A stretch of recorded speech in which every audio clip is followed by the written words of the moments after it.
tenía la disyuntiva de cómo armaba la presentación y básicamente traté de ponerles información, pero más que nada también traté de colocarles referencias bibliográficas que pueden conseguir acá en Uruguay. Porque yo sé que esto no es un tema muy popular, como siempre digo en la facultad, cuando quieren conseguir libros, van a las librerías, donde está el mate abajo, hay un libro de geopolítica o de teoría de las relaciones internacionales, porque prácticamente nadie le presta atención hasta que pasa algo. Ejemplo, la reunión en Brasil. UNASUR sí, UNASUR no. Nos quejamos porque Brasil habló en China para que no salga el TLC. Todo ese tipo de cosas, en teoría de las relaciones internacionales, se pueden analizar y tratar de entender. Que no quiere decir que uno las comparta. Una cosa es entender y otra cosa es compartir o no lo que sucede. Después cada uno decide.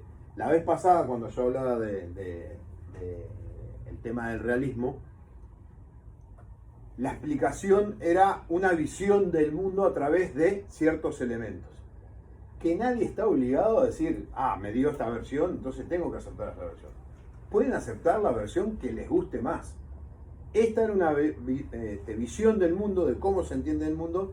Yo hablaba acá con la tesorera suplente, que hay varias teorías de relaciones internacionales en boga y en la vuelta. Pueden escuchar el estructuralismo, idealismo, neomarxismo, teoría del desarrollo, teorías feministas, hay de todo, pero ninguna de esas, a no ser la clásica del realismo, pudo explicar el conflicto que existe hoy en Ucrania. Ni lo pudo predecir como los autores lo predicen. Entonces vamos a hacer un poquito de marketing. Para los que les interese el tema, en Uruguay tienen esta posibilidad. No trabajo para la diaria. Se suscriben digitalmente a la diaria por 230 pesos. Esto les llega a la puerta de su casa, que es Le Monde Diplomatique, la versión sudamericana. ¿Cómo está compuesto? La mitad del diario está mandado de Francia, con artículos que le interesa a Le Monde en Francia, un diario centro-izquierda francés con su larga tradición. Después trae una parte, un cuarto de temas regionales y un cuarto, a veces temas nacionales o temas que nos interesan a nosotros. Entonces, para mí esto es un avance brutal, porque todos los meses, en los primeros días, me llega el buzón de casa por 230 pesos, como yo no compro ningún otro diario ni nada, porque me parece que no hablan de nada, no es tirar para mí tirar la plata. Entonces compro esto y me llega a la puerta de casa. Esta es una. Y la otra, lo vamos a hacer después, acá con el arquitecto. Traje una donación que es un sorteo de un libro entre los presentes, que es el libro del orden mundial de Kissinger, que él hace una narración histórica del sistema internacional desde prácticamente 400, 500 años para atrás, de Westfalia hasta nuestros días, y él explica cómo entiende que funciona el mundo. Hombre que este mes cumplió 100 años. Gran referente del último cuarto del siglo XX, prácticamente del 60 hasta nuestros días. Un muy buen libro y bueno, les deseo suerte en el sorteo. Vamos a ver cómo organizamos el sorteo. Yo tengo una propuesta del sorteo. Tenemos que elegir cada uno un número del 1 al 1 millón. Si no sale ninguno, me lo quedo yo. ¿Está aprobada la propuesta? Vamos para atrás. La vez pasada, cuando yo hablé del realismo, la conclusión a esa presentación, yo hice una conclusión propia, que decía, el realismo es tan antiguo como la humanidad, se basa en el instinto de supervivencia. Eso es esencial. Si conocen a alguien que no diga, yo soy inmortal, córranse porque ese se va a ir al tacho y se los va a llevar a ustedes. Esto es básico. Invariable a lo largo del tiempo. Las distintas épocas solamente le han agregado o sacado cosas a esa esencia, pero la misma se mantiene invariable. Vivimos en un mundo realista y sin duda seguiremos viviendo mucho tiempo más, donde no estar preparado bajo esta visión teórica implica ser sometido o sobrevivir en base a los favores de otros. Cuando vimos la charla pasada, hablábamos de las relaciones entre los estados, la mesa de billar, las bolas de billar, todo. Hay que aceptar la realidad. Somos lo que somos, podemos lo que podemos. No quiere decir de que estemos sometidos. Lo que quiere decir es que tenemos que establecer metas posibles de alcanzar en base a la capacidad que tenemos. Nada más que eso. Eso es lo que yo planteaba en el realismo la vez pasada. Vamos a seguir ahora. Vamos a pasar a la parte de geopolítica. Entonces, todo el mundo habla de geopolítica. Hoy meten el término geopolítica para todos lados. A veces lo que puede pasar en determinadas ciencias es que las ciencias existen pero todavía no fueron definidas. Entonces, la geopolítica es algo que parece preocuparnos, debe ser natural, tiene que tener importancia. La importancia radica es que una ciencia que estudia la evolución de los factores geográficos en la vida y evolución de los estados. No hablamos de personas. Porque el gobernante va a tomar decisiones para el Estado. El intendente para su departamento. El presidente para su país. La liga de determinada cosa para su liga. Entonces siempre van a tomar factores vinculados a la geografía que no la pueden cambiar. Y va a estar vinculado al Estado. Pasamos a la otra.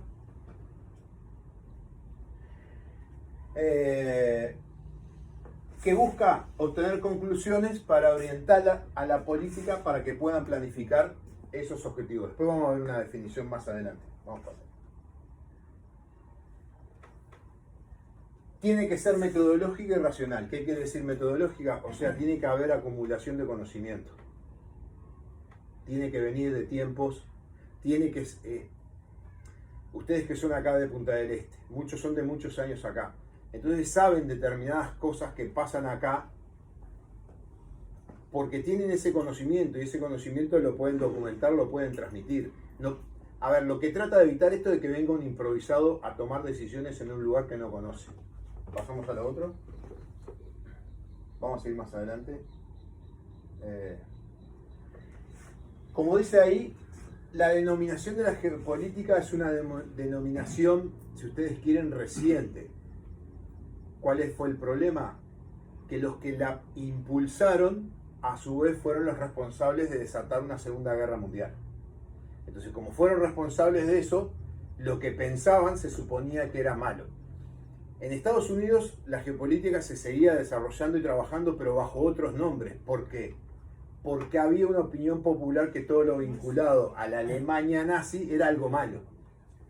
Pero cuando los jefes de Estado están decidiendo, tomando decisiones, no les interesa con qué régimen político estuvo vinculado el conocimiento científico. Lo que les interesa es si es útil o no. Si tiene viabilidad o no tiene viabilidad. Vamos a pasar a la otra. Vamos a entrar ya en esto, porque creo que es más entretenido. La geopolítica yo la divido en tres partes. Una época antigua, una moderna y una contemporánea. Vamos a pasar a la otra. La época antigua, aunque parezca mentira, los griegos trabajaban sobre geopolítica. Acá tienen el primer plano del mundo. Fíjense, ¿cuánto podía ver una persona en esa época? Yo estoy parado acá, ¿cuál es mi horizonte? 18 kilómetros, más de ahí no puedo ver. Si alguno vio la película Alejandro Magno, con Colin Farrell, que hizo la película de Miami Vice en Atlántida, él hace de Alejandro. Y en un momento, Alejandro está en la playa y está pensando, y viene su tutor, que era Aristóteles. Y le dice, ¿qué te pasa, Alejandro? No, que para ser emperador tengo que conquistar, tengo que dominar. Voy a hacer campaña hacia el oeste. Y Aristóteles le dice, no, hacia el oeste no, ya está todo conquistado. Tenés que ir hacia el este. Vos tenés que conquistar hacia el este. Y si ustedes recuerdan un poco de historia, él termina su conquista frente a lo que es hoy la India. Y Aristóteles con un palito en la arena le dice, le dibuja el Mediterráneo. Esto ya lo conocemos. Tenemos que ir para otro lado. ¿Cómo una persona en esa época tenía la visión de lo que era todo el Mediterráneo? Entonces, en esta época, en el 500 a.C., Hecateo de Mileto y Anaximandros hicieron el primer plano terrestre. basado en la información de la gente que venía, que traía, de investigación también. Pasamos a la otra. Heródoto es el primero que empieza a ver que los territorios o donde vivían las personas afectaban a esas personas y afectaban las tomas de decisiones. Y hace su primer trabajo que se llama La influencia terrestre sobre el carácter de los pueblos. 500 a.C. Napoleón, cuando hacía las campañas en Europa, según contra qué ejército se iba a combatir, era el tiempo que se le llevaba la preparación. Él decía, contra los italianos, 3-4 meses, pum, conquistó toda Italia. Contra los austríacos, 1 año preparándose.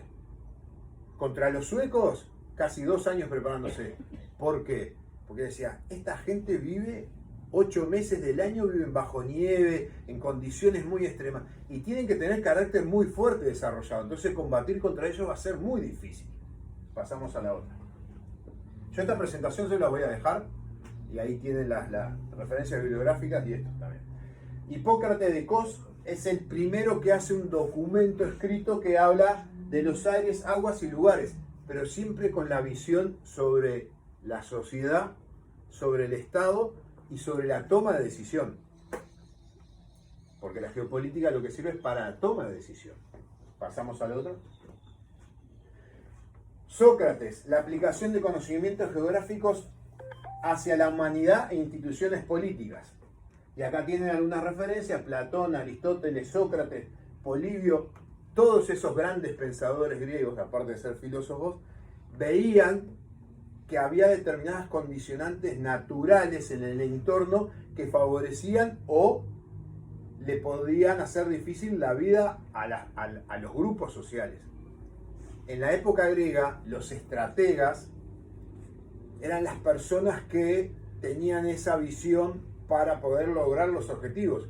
Y había escuela de estrategas, pero los estrategas eran ciudadanos comunes, que salían de su actividad de ser ciudadano común. Cuando lo requería el Estado, lo ponían a cargo de la batalla, terminaba la guerra y volvía a su actividad común. En la película El Gladiador, el que termina esclavizado, que era un general romano, él tenía sus campos en España. Fue llamado por el César, vieron que tenía determinada capacidad especial para dirigir las tropas, llega general, cuando terminaba la campaña con el César se iba a volver a los campos de olivo que tenía. Pasamos a la otra.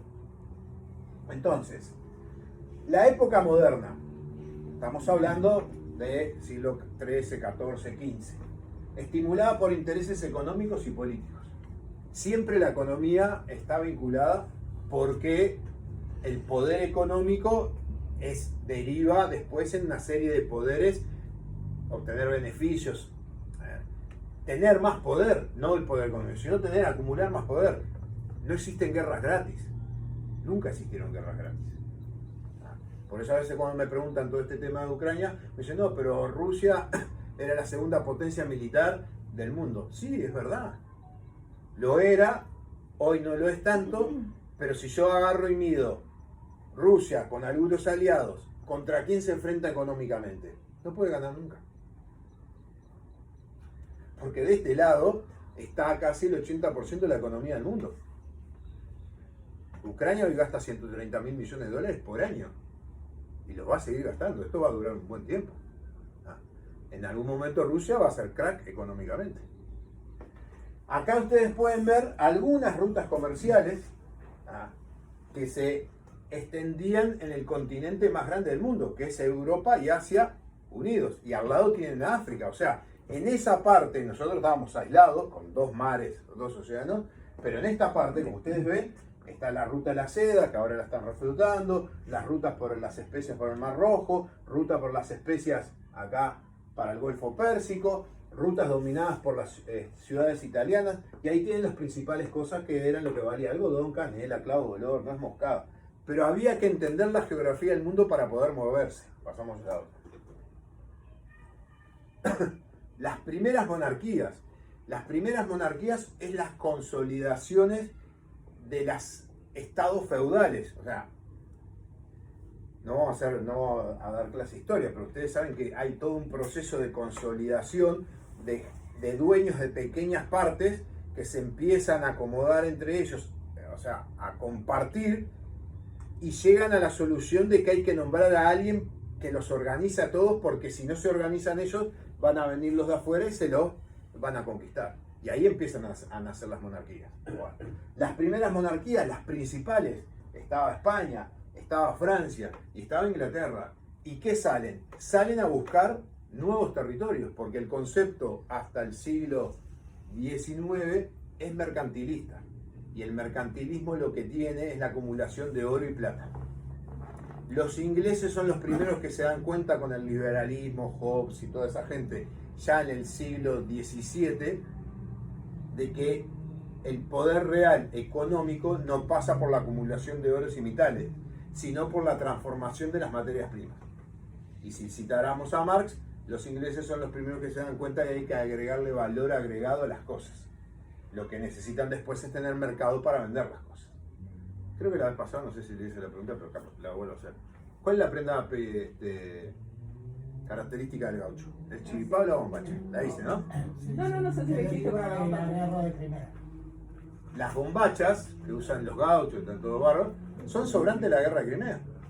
O sea, tengo un producto, necesito un mercado para que lo consuma. Río de la Plata. Por eso a veces me peleo con algunos y le digo, la globalización siempre existió. Lo que cambió ahora es la velocidad. Porque ahí me están grabando por ese celular y cualquiera que esté conectado en cualquier lugar del mundo está viendo la charla. Cosas que antes, 30 años atrás, era imposible. Pasamos a la otra. Nuestros amigos, descubridores, Magallanes, Colón, Vasco da Gama, Mercator, Maquiavelo adelante, lo que hacen básicamente son esos descubrimientos geográficos. Nuestro amigo Mercator es el que hace las cartas, que se dividen en cuadraditos que no tienen la misma proporción, pero por primera vez podemos tener la superficie de la Tierra en un papel, verla, calcular aproximadamente. Y para los que estamos vinculados al mar, sabemos todos los desarrollos que hubo a través del astrolabio, la brújula y la carabela. La carabela es un modelo de barco portugués, no es español. El astrolabio es para poder ver a qué altura están las estrellas para tener una referencia. Y si alguien vio la serie Vikingos, en la primera temporada, creo que sí, en la primera temporada, los primeros capítulos, los vikingos salen a navegar hacia América. Primero llegan a Inglaterra, después llegan a América.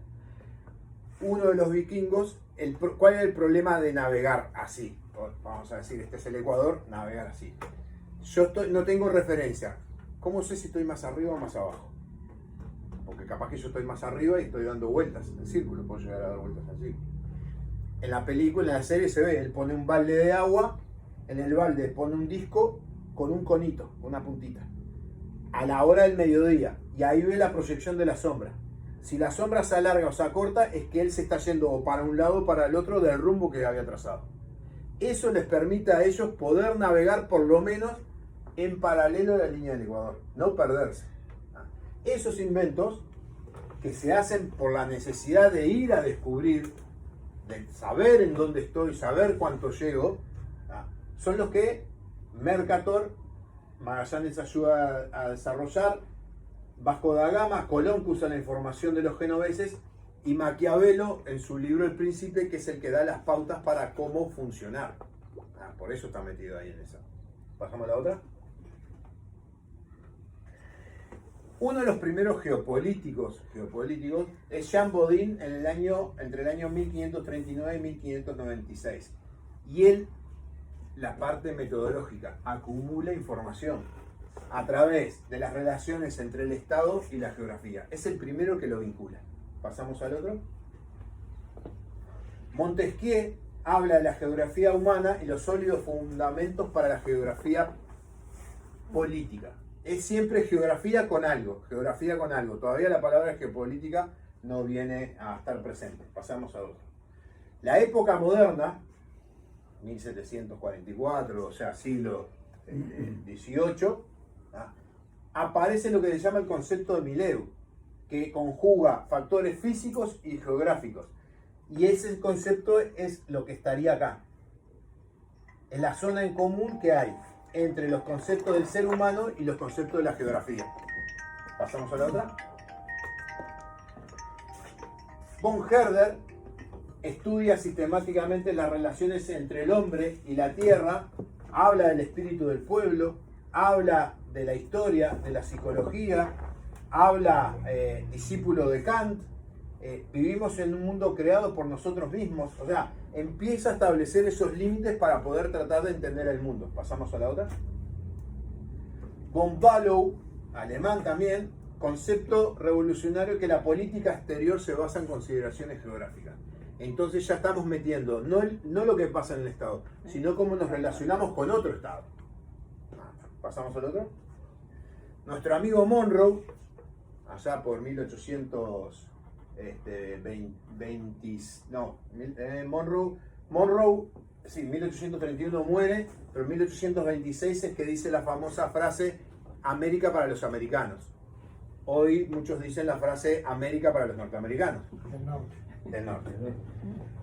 La real historia de esa frase es muy sencilla y no sé por qué no la cuentan. Eso es lo que a veces me molesta. Se reúnen en Viena las potencias europeas, Estados Unidos ya es independiente, es el primer país americano con representante en Europa. Va a la reunión, era Quincy Adams, uno de los integrantes, uno de los que funda los Estados Unidos. Habla con el embajador británico y el embajador británico le dice: a ustedes los Estados Unidos lo que le convendría sería declarar una zona de exclusión.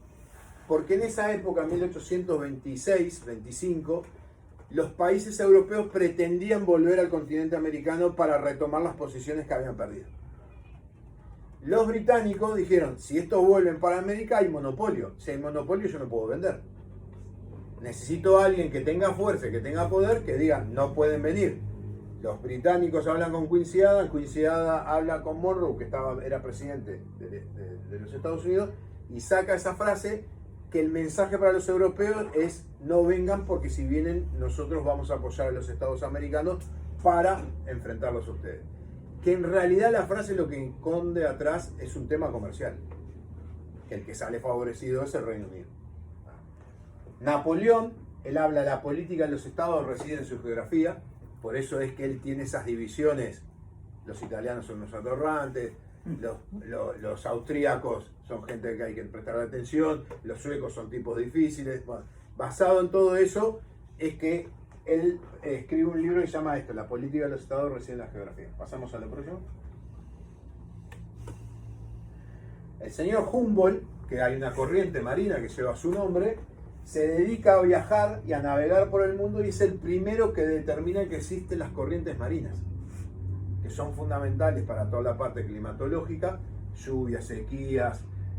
Por ejemplo, ustedes acá, lo que choca del sur es la corriente fría ártica, que choca con la corriente que viene del Ecuador, pega en la costa brasileña y empieza a bajar, y acá chocan las dos, con la salida del agua dulce del Río de la Plata. Todo eso lo descubre este hombre y empieza a hacer todos esos mapas que son ayudas a la navegación. Porque obviamente, si yo voy a tratar de ir a algún lugar, por ejemplo, cuando se navega cuando uno sale de acá y quiere ir hacia el norte, lo que hace es navega alejado de la costa porque sabe que acá tiene una corriente que baja. En el río Congo, en África, por ejemplo, los africanos, lo pueden ver en los documentales, el río en el medio tiene una corriente como de 20 kilómetros por hora, en la época de lluvia. Pero si uno lo quiere remontar, tiene que ir pegado a la costa porque lo que hay es contracorrientes, que lo que ayuda es a ese negrito que va remando y puede remontar todo el río en contra. Bueno, en el océano es parecido. Pasamos a la otra. Este señor, que capaz que no lo conocen, capaz que sí, es gran referente, muy importante, es Darwin. ¿Por qué es importante? Aparte de toda su ley de las especies, sobrevivencia de las especies, la ley lo que hace es cuestiona el poder establecido hasta ese momento de la iglesia. Saca del centro a la iglesia y pone al hombre como un animal, una parte biológica de la cadena biológica. Entonces, al sacar del centro a la iglesia y al poner al hombre en el centro, todos los estudios que van a venir después se pueden fundamentar con el hombre, basado, como decía Marx, que lo saca de Darwin, en una estructura y en una superestructura. O sea, la teoría de Marx, cuando él habla de estructura y superestructura, lo que quiere decir es, los huesos es la estructura, la carne es la superestructura. Lo que tienen que lograr para lograr los cambios no es el cambio de la musculatura, sino el cambio de los huesos para que funcionemos diferente. Si yo quiero correr más, tendría que tener huesos más largos. Eso lo traslada, o sea, todo el marxismo es una teoría social, trasladada a la economía, a la política, todo eso, pero sale de acá, porque Darwin lo que habla es de la estructura y superestructura y de las especies. Y hace ese gran desplazamiento del poder de la iglesia que permite a los que estudian geopolítica empezar a trabajar con otra libertad. Pasamos a la otra. Entonces, como todo, tenemos algunas escuelas, o sea, centros de referentes. Dentro de esas escuelas tenemos distintas corrientes y después tenemos algunos que los consideramos los padres fundadores. Pasamos. Hay básicamente dos escuelas muy sencillas: determinista y posibilista. Puedo hacer cosas, no puedo hacer cosas. Me determina la geografía. Quiero hacer una carretera a través de los Andes, ningún problema, pero tenés la montaña. Entonces no la hago. Quiero hacer la carretera, agujereo la montaña. ¿Qué corrientes hay principalmente? Y cada una tiene su esencia: la alemana, la francesa y la anglosajona, que incluye Estados Unidos y Gran Bretaña. Pasamos a la próxima. Los deterministas dicen, la geografía es primordial en la evolución de los estados y estará subordinado a la geografía. La geopolítica entonces es una ciencia de carácter político. Lo que estudian es el mundo, el estado, la nación, las influencias, condiciones, factores y fenómenos geográficos sobre el estado. Toman al estado como un ser vivo que está afectado por la geografía. Pasamos a la otra. Los principales representantes de estas corrientes en los anglosajones van a tener a tres: Mahan, Mackinder y Spingman, que después voy a ampliar un poquito de cada uno. Y en la parte alemana tienen a Ratzel, que en realidad es sueco pero trabaja en Alemania, Haushofer y la escuela de Múnich. Pasamos a la otra. La escuela posibilista dice que los estados están subordinados y sometidos a la geografía. O sea, el estado no puede cambiar lo que tiene en el entorno. El estado se formó ahí. Suiza está entre las montañas. ¿Puede cambiar eso? No, no lo va a poder cambiar. Se tiene que adaptar al entorno que tiene dentro de las montañas. Y punto. Sí, ahora sí. Ahí está. Pasamos a la próxima. La corriente francesa hay dos, Vidal de la Blanche y de Menchot. A ver, en esta época, en Europa, los que tengan oportunidad de ir a Viena, por ejemplo, el rey, que le gustaba pescar, pero estaba en el centro del continente, y se mandó a hacer 5 lagos que son casi grandes como todo Montevideo, que están interconectados entre sí, que trae agua a la montaña. Entonces había una lógica posibilista de que con el ingenio humano se podía hacer cualquier cosa. La Torre Eiffel se hizo para una demostración de una feria de un año, y al año la iban a desarmar, y ahí sigue. Canal de Suez, Canal de Panamá. A ver, las lógicas que pensaban, y no había límites. No tenían límites. Van a armar esta torre para una feria de un año y después la desarmamos. Pum, quedó ahí. Canales, los palacios, infraestructura. Entonces, como que el hombre podía modificar el mundo a su saber y entender como le gustara. Pasamos a la otra. Los franceses básicamente son herederos del famoso iluminismo. ¿Qué era el iluminismo? Era una forma de pensar diciendo de que todo el conocimiento humano se podía documentar. ¿Se acuerdan la enciclopedia británica? Cada vez salía un tomo, salía otro tomo, salía otro tomo. Bueno, el iluminismo previo a la Revolución Francesa es eso: acumular conocimiento y escribirlo para difundir ese conocimiento. como le hablábamos, puede ser modificado. La voluntad libre del hombre, la política exterior a través del campo científico, las artes, la cultura general. Sí. Vidal de la Blanche reafirma la libertad del hombre. Yo la otra vez lo dije.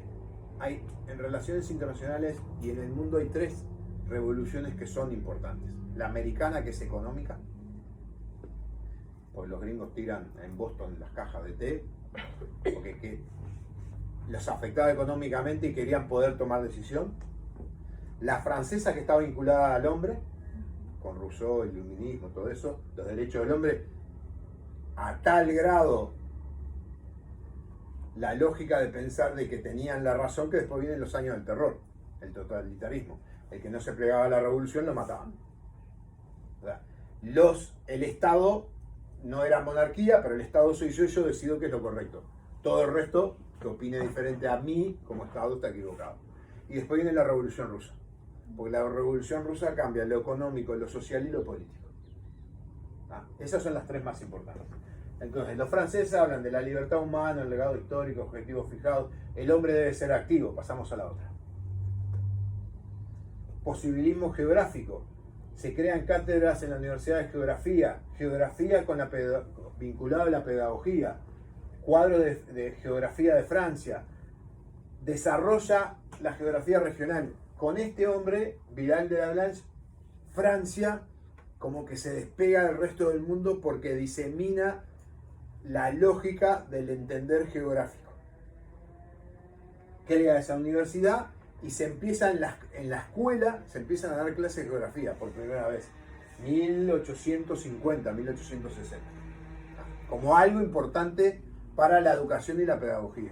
Pasamos a la otra.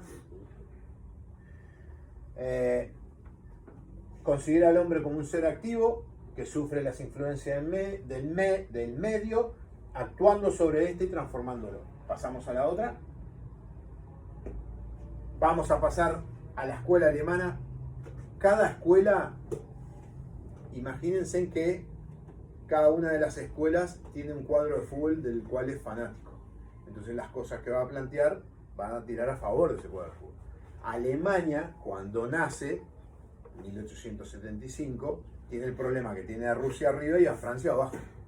Entonces tiene que hacer lógicas de pensamiento que le sirvan a Alemania. Los franceses que le sirvan a los franceses, los americanos a los americanos, los ingleses a los ingleses. Entonces, estos 4, vamos a pasar a la próxima, ya en 1800, los alemanes hablaban que la geografía es determinante. Es lo que después van a conocer como la Realpolitik. Viene de los alemanes. ¿Qué quiere decir la Realpolitik? La política es real basada en la fuerza que tengo. Las cosas se hacen porque yo tengo fuerza para hacerlo. Si no, no las hago. Entonces, busca la creación de una ciencia nueva, busca la integración de otras disciplinas, escribe un libro que se llama La geografía en relación con la naturaleza y la historia de la humanidad, considera la Tierra como teatro de la humanidad, considera que el medio físico determina la forma de la vida y las actividades de un grupo social. La sociedad vinculada a la geografía. Pasamos a la otra. Empiezan a desarrollar el concepto de espacio vital, muy denostado en la Segunda Guerra Mundial, pero muy utilizado por muchas naciones. Y si ustedes quieren, ahora Rusia utiliza este concepto, porque él invade Ucrania en defensa de ¿quién? De los rusos que estaban en Ucrania, que estaban siendo abusados por los ucranianos. Defiendo a mis propios, que están en otro territorio, y que considero que ese territorio forma parte de mi territorio. Lo que pasa es que hubo un problema y se separó, entonces lo tengo que volver a recuperar. Las fronteras del espacio vital deben ser auténticamente naturales. Por eso, si uno mira Segunda Guerra Mundial, la Alemania entendía de que su espacio vital llegaba prácticamente hasta los Urales.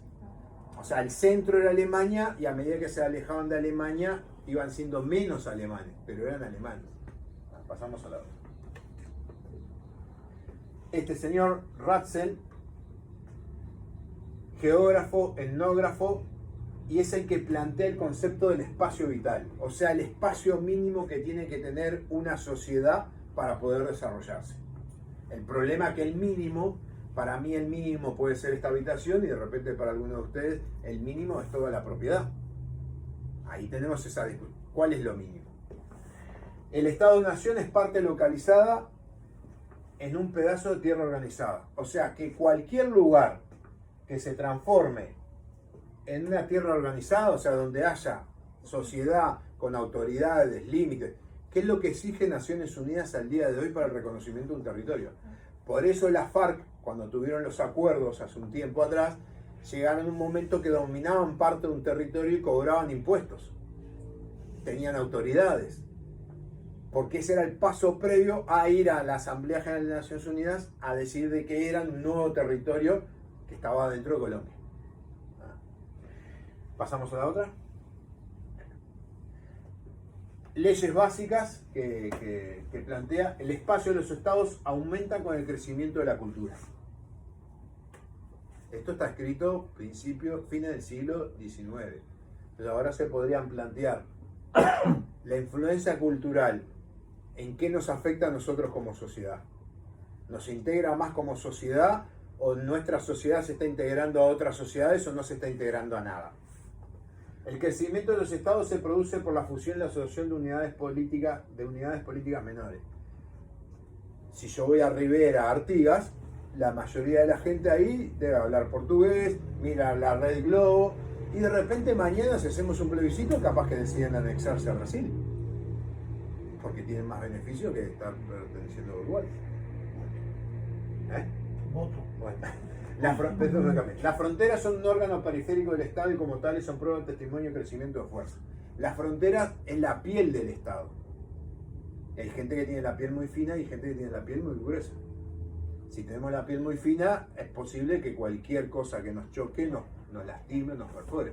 Si tenemos la piel gruesa, es más difícil que nos pase algo. En su crecimiento expansión, el organismo total trata de adquirir y añadir a sus órganos la parte territorial políticamente que es valiosa. O sea, nadie pelea por territorios que no sirven para nada. El Estado primitivo, el impulso de expansión territorial le llega desde fuera a una civilización de más alto grado de desarrollo. Brasil, la lógica expansiva de Brasil, no la generó Brasil, la trae del Imperio Portugués. Nosotros, con descendientes del Imperio Español, no teníamos esa lógica. Porque el Imperio Español era completamente diferente al Imperio Portugués. Los españoles era conquista, depredación. Los portugueses es conquista, aferrarse, estructuras y expandirse. Por eso ustedes ven el tamaño de Brasil. Portugal es hijo de Gran Bretaña.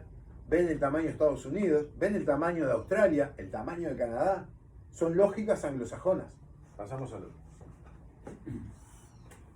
La tendencia general de la expansión es contagiosa. Un estado se transmite a otro. Por eso, durante todo el siglo XIX y casi esta mitad del XX, los problemas que había eran problemas de límites, por miedo que Brasil, el 30% de Brasil es sacado a los países del entorno de Brasil. Y cuando creció uno que podía ponerlo en riesgo, que fue Paraguay, creó la guerra de la Triple Alianza y le matamos 4 generaciones de paraguayos. Como potencia desaparece Paraguay, que estaba vinculado al Imperio Austrohúngaro. Las élites paraguayas hablaban alemán fluido. Todo pueblo debe ser educado en la evolución de las concepciones menores a las mayores. El darwinismo se tradujo en un lenguaje de geografía humana. La lucha por la asistencia es, de hecho, la lucha de las grandes potencias continentales en la política internacional. Por primera vez toman los conceptos de Darwin y ponen al Estado como si fuera un ser vivo. Y que si yo no le doy de comer al ser vivo, se me muere. Si yo no lo entreno, es débil. Si yo no lo educo, no entiende las cosas que pasan. Entonces, el concepto empieza a partir del fin del siglo XIX, del principio del XX, de que el Estado es un ser vivo. Y como todo ser vivo, tengo que cuidarlo. ¿Pasamos a la otra? Esto está repetido, pasamos a la otra. Esto que ven acá, la mancha verde así, que es parte de Alemania, acá es parte de Rusia, acá es parte de Austria, acá está parte de Italia, acá está parte de Francia, Bélgica, Holanda. es lo que entendían los alemanes que era el espacio vital de ellos. Que eso como mínimo tenía que pertenecer a Alemania. Y si era de otro estado, conquistarlo. Pasamos. Este es el dibujo original del principio del siglo XX. Schengen, sueco, es el que le da esa impronta a la geopolítica. Dice, el Estado en toda su totalidad como se manifiesta en la vida real. Y es el que primero que habla de la geopolítica. O sea, la vinculación de la política con la geografía. Y él lo divide en 5 ramas para poder estudiar. Pero es el primero que introduce ese concepto. Pasamos a la otra.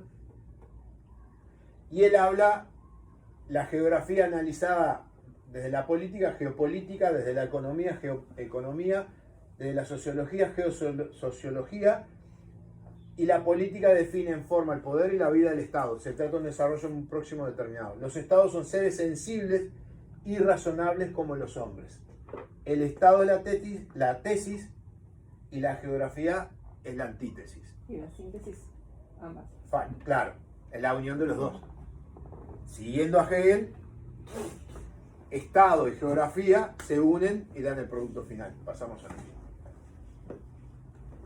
Este es un mapita de 1877. Cómo veían los europeos a los estados. Y si ustedes ven, son representaciones de personas. Y cada persona que representa un estado tiene las características del estado. Entonces, como ustedes pueden ver, el estado ruso, los italianos, los alemanes, los austríacos, acá están los italianos, acá está el imperio turco, los españoles, los portugueses, los británicos, los suecos. Entonces cada uno tiene su forma de ser. Ningún estado, su sociedad y sus valores son iguales a los de otro estado. Pasamos a otro. Este señor que ven acá, no sé si conocen a este señor. Este señor es Karl Haushofer, que se considera el fundador de la geopolítica moderna. Geógrafo, tiene un currículum impresionante, hablaba japonés, fue agregado militar en Japón, el ejército japonés se basa en sus escritos, estuvo en África, estuvo en Asia,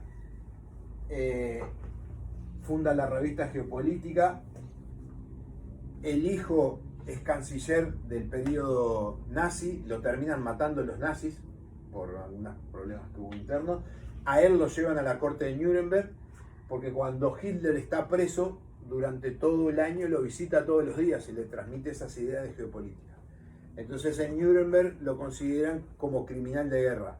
Lo exoneran en Nuremberg y muere al año siguiente porque la esposa se suicida y él después se suicida. Él más que nada se suicida, dice, porque entiende lo que generó, que fueron las bases para ir a la Segunda Guerra Mundial. Este señor es Rudolf Hess, número 3 del Partido Nacional Socialista Obrero Alemán. O sea, tenía una prédica muy grande dentro del Partido Nacional Socialista. Este hombre lo llevó al Partido Nacional Socialista y es el que se lo presenta después a Hitler y le transmite todas esas ideas que él tenía geopolíticas. Pasamos al otro. Él tenía esta visión del mundo, donde decía que todos los continentes tenían una potencia de referencia. Y como ustedes pueden ver acá, para América, él habla del núcleo central de los Estados Unidos, Europa es Alemania, Europa y África, y después para esta zona sería Japón, y para esta zona en parte iba a ser Rusia. Esto lo escribe en 1900 y poco. Pasamos al otro. El dibujo de Haushofer de lo que sería el espacio vital, y acá lo que ustedes ven son de más rojo a menos rojo las poblaciones alemanas que había que incorporar a la Alemania. Este es de 1900 y poco. Pasamos al otro. Nos vamos de Alemania, país continental con visión de continente, y vamos al mundo anglosajón con tres pensadores, Mahan, Mackinder y Spinman. Pasamos. Los ingleses, la lógica es una isla. Los norteamericanos, su lógica es de isla. Porque tienen el Atlántico, tienen el Pacífico y tienen el Caribe abajo. Tienen el único país con frontera desmilitarizada del mundo, que es con Canadá, y económicamente absorbieron a México. O sea, no tienen ninguno de los dos países que tiene al lado pueden competir con él. Esa es la lógica rusa que les tramitó Catalina la Grande por allá por el 1600. Rusia entiende que para ser potencia todos los países que tienen en su entorno no pueden ser poderosos, o los tienen que controlar o tienen que ser aliados de ellos. Brasil aplicó esa lógica. Cuando creció Paraguay, no puede haber ningún país que le dispute el poder a Brasil. La Argentina en el 82 termina de desaparecer. Pasamos. El señor Mahan, almirante póstumo, nace en 1840, un historiador erudito, o sea, es un intelectual de las letras, más que nada. Estuvo en Francia, estuvo en Perú, estuvo acá en Uruguay, con destino, su tercera hija la llamó Montevideo, después se vuelve a Estados Unidos y se dedica a escribir. Hay un libro que se puede conseguir en la primera edición en español, escriben al Naval College y se los mandan por correo, que es el poder naval de la historia, es un libro así, y que a él ahí fundamenta cómo tiene que ser Estados Unidos para poder tener el poder en todo el mundo, basado básicamente en los ingleses. Y él plantea estos puntos muy sencillos: comercio exterior próspero, una buena y eficiente marina mercante capaz de apoyar ese comercio, o sea, traer y sacar las cosas, una potente marina de guerra que pueda ir en defensa de los barcos de comercio allá donde lo necesiten. Los que les guste Tom Hanks, la película del Capitán Phillips, cuando le secuestran el barco en Somalia y la marina va y los rescata. Una serie de bases marítimas donde los navíos pueden abastecerse para ser reparados en la época del carbón, pero siguen, si ustedes ven toda la zona de China, todas las bases que hay americanas siguen esa lógica. Una serie de territorios coloniales que podían proporcionar materias primas que necesitan la industria de la metrópoli. Estados Unidos no podía conquistar países porque había sido una república independiente de un imperio. Entonces hay un libro de Raymond Aron, que es un francés, que se llama La República Imperial. Es una república, pero funciona en lógica de imperio, porque necesita las materias primas. La prensa, pasamos a la otra, la prensa hace poco habló la general, que es la jefa del Comando Sur, una general de 4 estrellas, que estuvo en la Argentina, estuvo en Chile, vino por el tema del litio, que es el mineral que se utiliza para las baterías, que en el rincón en el norte de Argentina, Chile y Bolivia es uno de los rincones en un triángulo con mayor cantidad de litio del mundo. Ahora China está en la vuelta. Entonces, con esa lógica, Mahan decía una frase de Tucídides del siglo V a.C.: quien domina el mar, domina el mundo. Y Mahan decía: aquel que gobierna el océano, gobierna el comercio del mundo. Aquel que gobierna el comercio del mundo, gobierna las riquezas del mundo. Y aquel que posee las riquezas del mundo, gobierna el mundo mismo. Y ustedes tienen acá la actual división de Estados Unidos en los comandos de cómo ellos ven al mundo. Entonces tienen un comando norte, que es para Estados Unidos, un comando europeo, un comando para el Pacífico, un comando para África y el comando sur. Más o menos siguiendo las líneas de Haushofer, de aquel dibujito que yo les había mostrado con los continentes y los países. Cada uno de estos hay un general de 4 estrellas a cargo, según el área de operaciones, o de Marina, Fuerza Aérea o de Ejército. Infantería Marina no. Pasamos.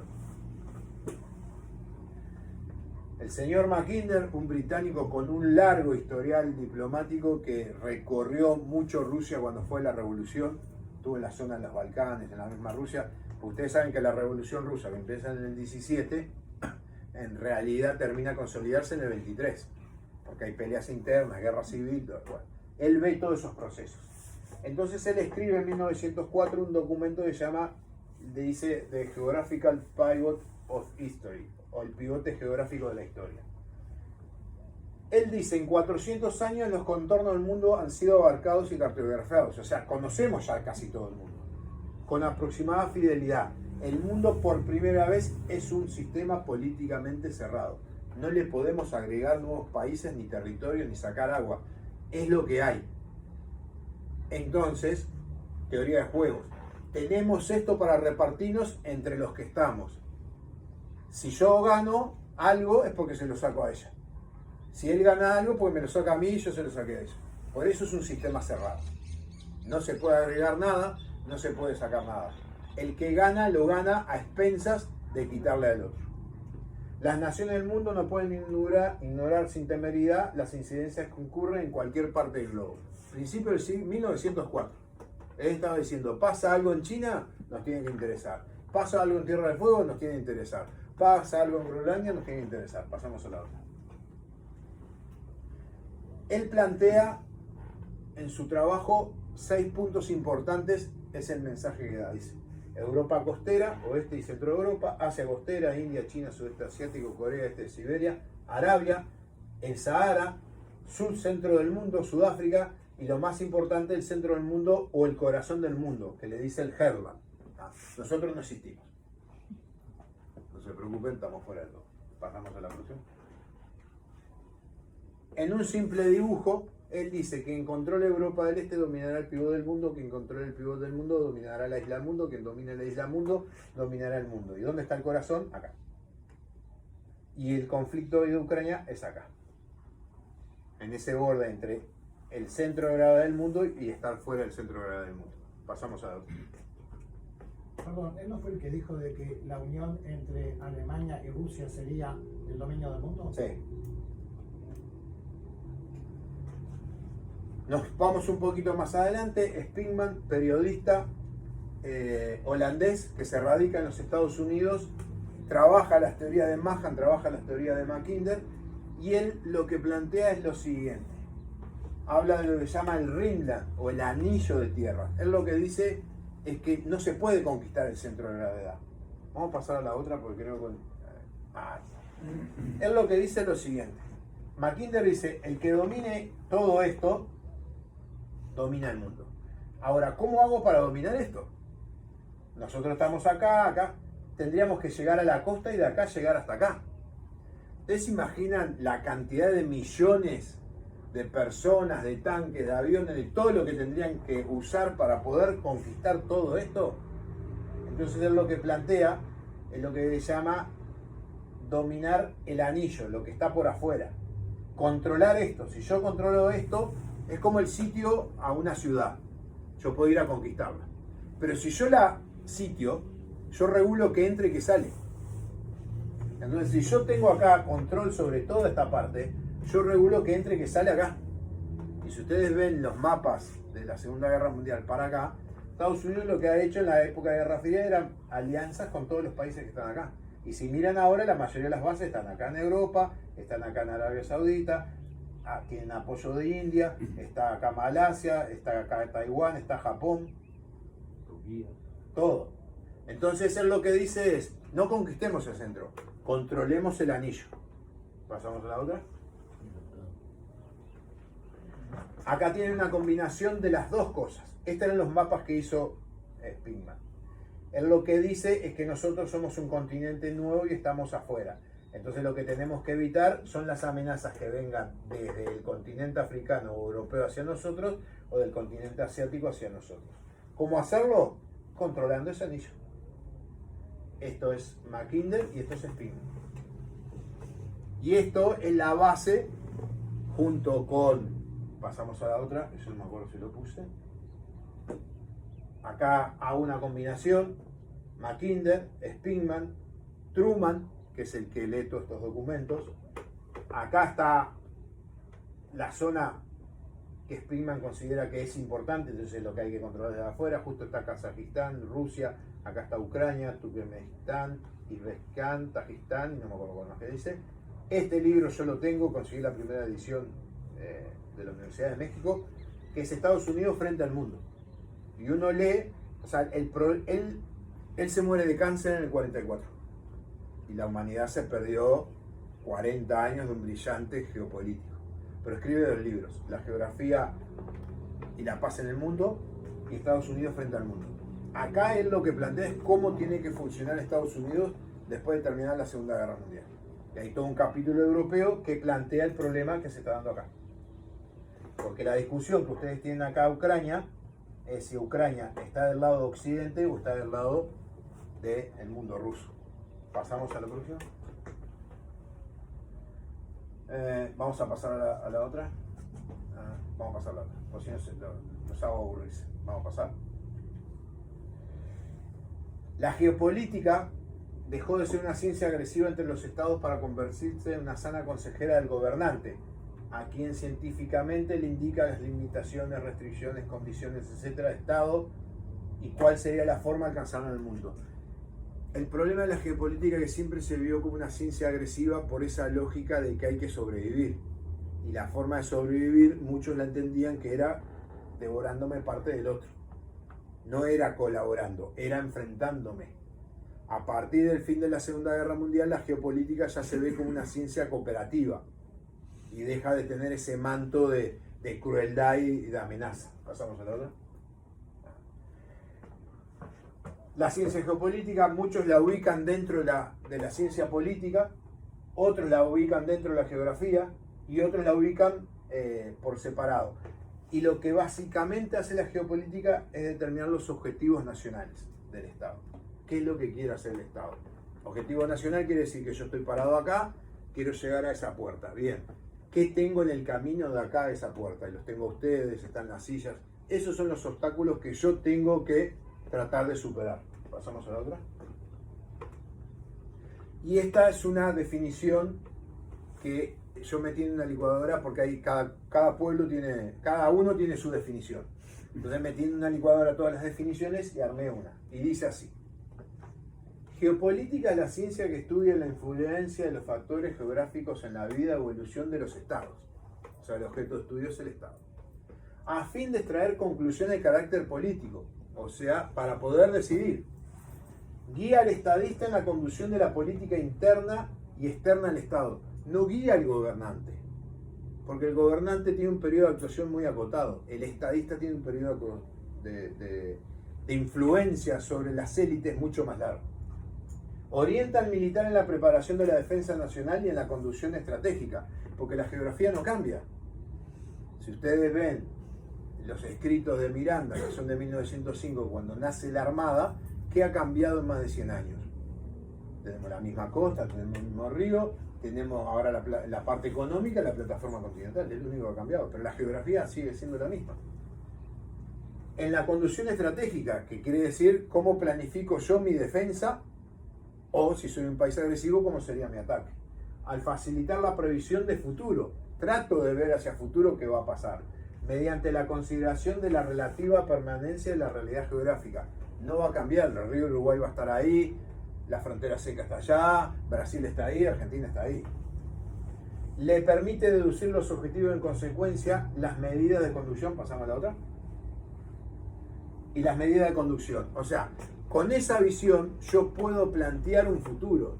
Ejemplo, la represa de Salto Grande, ustedes saben de que en el plano original de los años 40 tiene una esclusa del lado argentino. Ahora dicen que sale un disparate a hacerlo, que Argentina iba a ayudar, no sé en qué quedó.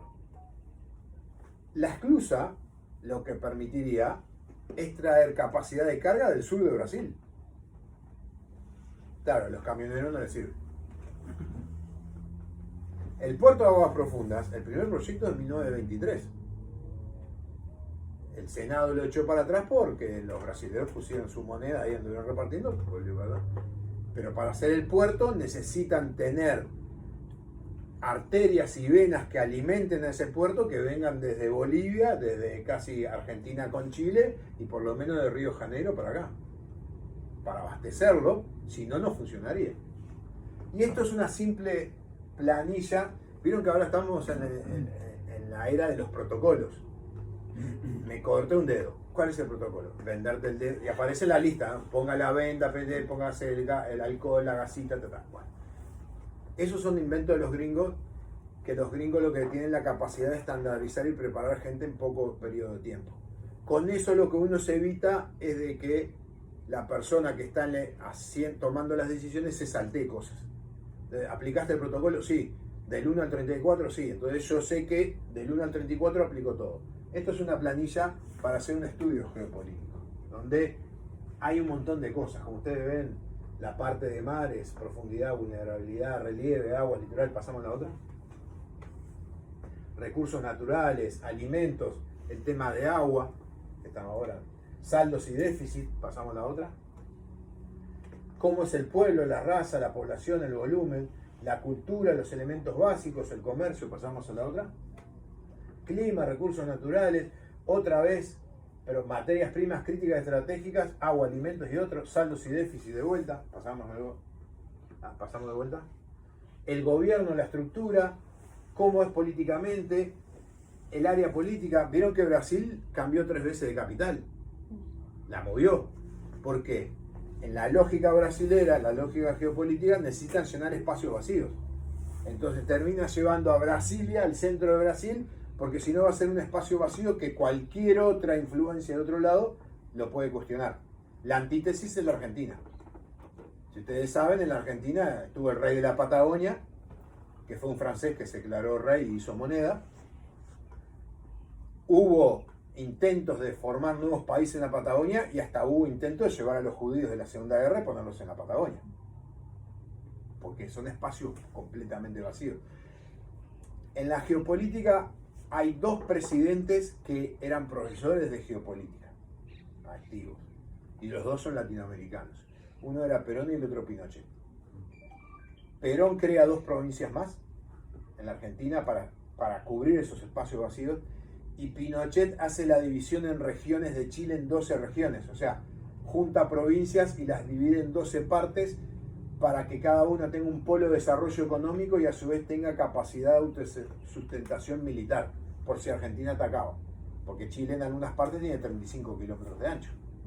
Entonces, en esa visión geopolítica y estratégica militar, lo desarrollamos económicamente, pero en caso de conflicto que puedan sobrevivir cada región sola. Bueno, esos son los 2 ejemplos que hay a nivel mundial. ¿Pasamos al otro? Bueno, siguen datos, más datos. Seguimos. ¿Qué hora vamos? Pues yo no sé, vieron que arranco a hablar y... Tenemos como máximo 10 5 minutos. Perfecto, bárbaro. Nuestro amigo Kissinger. Acá ustedes tienen son todos personas que fueron secretarios de Estado o consejeros de Seguridad Nacional, demócratas y republicanos. No importa el partido político. Lo que importó fue el conocimiento que le transmitió en la visión geopolítica de los Estados Unidos. Por eso que tiene una política exterior continua. Pasamos a la otra. Un esquema sencillo. Siempre tiene que estar arriba la filosofía. Porque la filosofía es la esencia de lo que se hace bien y lo que se hace mal. De ahí van las 3 principales de la geopolítica, que es la política, la sociología y la economía. Y de ahí salen el resto. Pasamos a la otra. Deepak Chopra, el filósofo hindú, él planteaba, si hay un creciente gasto de energía, hay más residuos radiactivos y hay más emisiones. Si hay más emisiones, hay contaminación de suelos y agua, proliferación de enfermedades. Lo que nos ha pasado en estos últimos 30 años. Antiguamente íbamos a cualquier arroyo, tomábamos agua, ningún problema. Algunos arroyos en el interior, uno le tira un fósforo y se prende fuego. Pasamos a la otra. Cada uno tiene su visión. Un mapa hecho por Estados Unidos. Pasamos al otro. En el centro estaba Estados Unidos. Un mapa hecho por la Unión Soviética. ¿Quién está en el centro? La Unión Soviética. Pasamos al otro. Un mapa hecho por los europeos. ¿Quién está en el centro? Europa. Pasamos al otro. Un mapa hecho por los chinos. ¿Quién está en el centro? Los chinos. Pasamos al otro. Un mapa hecho por los musulmanes. ¿Quién está en el medio? Los musulmanes. Siempre tiene reflejo de quién hace las cosas. Pasamos al otro. Artigas, su base de purificación. ¿Por qué la establece acá? Porque administrativamente podía controlar todo el territorio, pero a su vez tenía defensa en profundidad, porque acá estaba la frontera y acá estaba la frontera. Pasamos al otro. Entonces, ¿a qué voy? Los jesuitas tenían esos conocimientos geopolíticos. ¿Cómo se veía el mundo antiguamente? Un centro de poder Europa, Guerra Fría, y lo que dicen muchos que ahora está dividido en 3. Europa, Estados Unidos y otro oponente. Pasamos a la otra. ¿Por qué importa? Esto es el Departamento de Estado de los Estados Unidos. Todas estas son las oficinas que hay. Esto es una propaganda de conexiones de oficinas. Entonces, acá, si cambio el presidente, ¿yo cambio la cabeza de todos los gerentes de acá? ¿Cómo están preparados y educados? Pasamos a la otra. Este señor, Brzezinski, Andrei Gromyko, fue ministro de Relaciones Exteriores de Rusia desde el 60 hasta el 85. Pasamos. Él vio un montón de cosas. Vamos a la siguiente. Pasaron todos estos secretarios de Estado y pasaron todos estos presidentes. No, estos son todos secretarios de Estado. Pasaron 9 secretarios de Estado y él quedó, siempre estuvo ahí. Pasamos a la otra. Él, cuando se está por retirar, invita al secretario de Estado americano y le dice, no, yo me siento acá a meditar. Y miraba este mapa, que esta es una proyección polar, con los polos. No deforma tanto. Pasamos a la otra. Los gringos veían en el mundo. El problema que tiene es cómo rompe las dimensiones reales. Entonces el ruso veía realmente el mundo y las distancias que había donde estaban ubicadas las cosas, y el americano, no.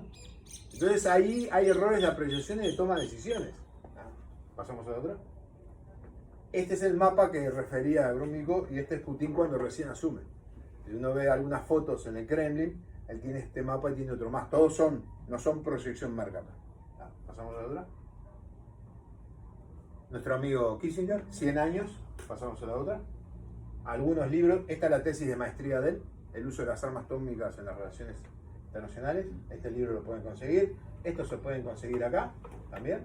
Pasamos. Este es el que le vamos a sortear. Este es muy interesante. Este señor Brzezinski, consejero de Seguridad Nacional, esto lo pueden conseguir en digital o acá en la calle, que es el que hay 10 hojas que plantea toda la guerra de Ucrania tal como se está cumpliendo ahora. Si ustedes me dicen a mí qué va a suceder, para mí va a ser una guerra larga y prolongada para que Rusia se debilite, caiga el poder político, venga uno nuevo, que entre en la Unión Europea debilitado. No que no desaparezca, porque si hay un vacío se llena de otro poder. Una Rusia débil integrada a la Unión Europea. Y ahí Estados Unidos se va a enfrentar con quien dice que se va a enfrentar, que es China. Eso está escrito en las líneas estratégicas de la Casa Blanca el año pasado, lo publicó Biden. La guerra de Ucrania es un conflicto regional, el objetivo estratégico es China. Pueden conseguir estos libros del señor Lacoste, que son actuales. Pasamos. También latinoamericano. Hace tiempo que se habla geopolítica del narcotráfico en América Latina. Pasamos a la otra. Este señor está vivo, asesor del Naval War College. Este libro está en digital y si lo pueden conseguir en papel, es un excelente libro que habla cómo la geografía limita las decisiones de los estados a nivel de relaciones internacionales y geopolítica. Está como en la edición 20. Y esta es una colección que los tengo todos, los leí todos, de libros que él habla sobre determinados lugares. ¿Cuál es la habilidad de la escritura de él? Para mí, yo cuando lo leo parece que uno está ahí. Entonces tienen sobre Tartaria, que es los Balcanes, el mundo de Marco Polo, los fantasmas balcánicos. Este es el libro que usa Clinton para intervenir en Somalia. Hay un libro acá, a ver. Pasamos a la otra. Como ven, tiene un montón. Viaja al futuro del imperio. Esto es una recorrida dentro de los Estados Unidos en el año 2000. Y ahí ya planteaba de que iba a haber un Trump. Por cómo vive cada realidad de los Estados Unidos adentro. Pasamos. Si quieren, hace poco que salió, está en digital también, Coronel Español, jefe de inteligencia española y de la OTAN, El poder de Maquiavelo. Pasamos al otro. Y tiene estos 4 libros que son todos sobre geopolítica. Están todos en digital y si no los consiguen me avisan que yo se los paso. Están en YouTube también, en conferencias. Están en conferencias, ahí pueden tener un buen material. Pasamos al otro. Hay geopolítica sobre otros temas, el Estado Islámico, el yihadismo global, el yihadismo, todo esto vinculado al yihadismo. Pasamos al otro. Dugin, el principal asesor de Putin, nacionalista, geopolítica, que le mataron la hija porque la hija justo terminó una conferencia, él se iba a ir en su auto, la hija le pidió el auto, dijo, yo me voy en otro, se fue en el auto, a la cuadra voló en pedazos. Geopolítica del hambre y a nivel, porque el hambre se puede usar políticamente. Pasamos al otro. A nivel nacional, estos valen medio peso, pues uno de los pocos que ha escrito a nivel de geopolítica del Uruguay. Pero casi el último, vamos a decir. Seguimos la otra. El otro que tienen es Metol Ferrer, Nada, tienen la página, tienen las publicaciones también. Pasamos a la otra. Y estos son de un profesor que daba clase que es Quagliotti de Vélez, que fue el que fundó el Instituto Uruguay en el Cono Sur. Sé que todavía está vivo, muy viejito, pero está vivo, pero después nadie le ha prestado atención a estos temas. ¿Seguimos? Y bueno, para terminar, la geopolítica es una forma de ver el Estado, el país, a la nación como un ser vivo que se encuentra en la naturaleza con las bondades y riesgos que hay en ella. Cómo planifiquemos nuestra sobrevivencia será nuestro destino. ¿Terminó? Muchas gracias por... Disculpen que fui rápido, porque tenía la disyuntiva de qué les pongo y no les pongo, y me parecía la parte de libros que para mí era importante porque es la oportunidad que ustedes pueden de acceder a esos libros, que los pueden encontrar, ver, y ya que les gusta esta temática, y sentarse a disfrutar, y que el resto no entienda nada, pero lo van a ver leyendo un libro interesante. ¿Algún comentario, pregunta? El profesor Enrique Méndez, del cual nosotros somos sus alumnos, fue el que con De Bellis fundó el grupo Geopolítica. Yo iba con él Enrique Méndez. y hice cursos en la Católica con Quagliotti. Sí. Bueno. Este fue el que, Enrique Méndez, nosotros somos los sucesores de Enrique. ¿No hay ninguna pregunta? Allá hay una pregunta. Capitán. Una pregunta. Clarito lo de la OTAN y el cinturón, y por qué Putin decía no quería que rimara más La OTAN. comparándolo con los cohetes cubanos. Pero ¿por qué Rusia no usa todo su poder militar? Porque ahí Ucrania es un rato. A ver, hay una paradoja que se maneja en los conflictos de Guerra Fría para adelante, se llama paradoja de la estabilidad e inestabilidad. Nuclear convencional. En la Guerra Fría lo que estaba estable era lo nuclear, porque todos sabían que se iban a destruir, entonces nadie la usaba. Lo que estaba inestable era lo convencional. Terminada la Guerra Fría, lo que está estable es lo convencional. Todos sabemos que van a usar. Lo que está inestable es lo atómico. La pregunta es, ¿por qué no usó toda su capacidad militar? Sacando lo atómico, ¿no? Reagan, cuando asume en el 80, llama a Alan Greenspan, que después va a ser 25 años presidente de la Reserva Federal de los Estados Unidos. En un libro que él hace, son como unas 1200 hojas, La Era de la Turbulencia, en un capítulo, cuando gana Reagan, lo ponen de asesor económico a Greenspan, un economista brillante que venía del principio. Le dice, Greenspan, ¿qué tengo que hacer para derrotar a la Unión Soviética? Lo estudio y le informo, presidente. Tiene un año para informarme. Lo llama al año, Greenspan, ¿cómo hago yo para derrotar a la Unión Soviética? No le puedo responder, presidente, porque todos mienten.